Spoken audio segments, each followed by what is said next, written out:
Finishing up in section 3.8 here, we're going to solve each inequality and write the solutions as either the union or intersection of two sets. So here, in order to get x by itself, I have a plus 5. I'm going to go ahead and subtract 5. And remember, whatever we do to the middle, we have to do to both outsides. We have to change the entire inequality. So if I change the middle, I have to change my outsides as well. I get 3 less than or equal to x less than 6. And this right here is my solution. But I want to write my solutions as either the union or intersection of two sets. Right now I know this is an and inequality because it's written as one inequality with two symbols. And the only ones that we can do that for are ands. So I know it's an and. Ands mean intersection.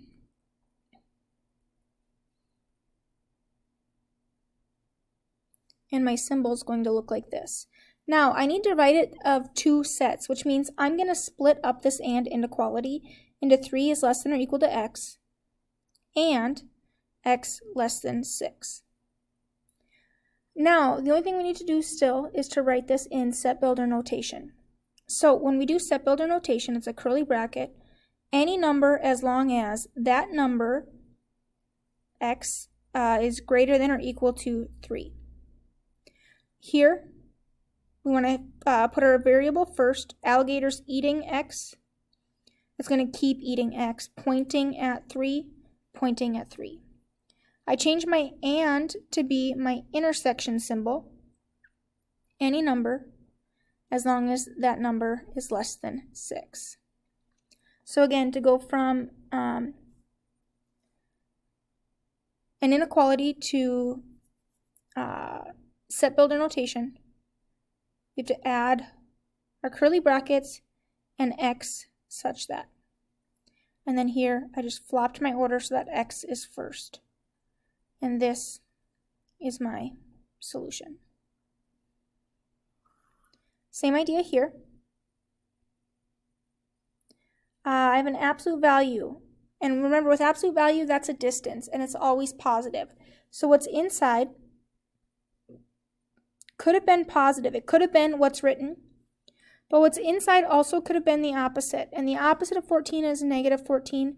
The opposite of greater than is less than. Keep in mind, if I take the opposite, I take the opposite of the entire thing. So I change the sign on my number, I change my inequality as well. Now we solve by adding or subtracting first.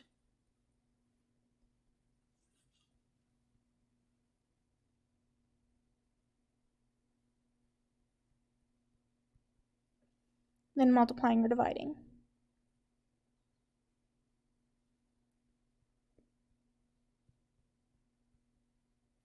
Now, this is going to be an or, and if you're not sure, there's two different ways we can check. Right now, we started off with a great or symbol, or we can check and see, are there any numbers that are greater than 5 and less than negative 2?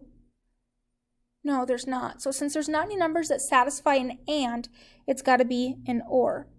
Ors are going to be unions, and our symbol looks like a U, like a horseshoe.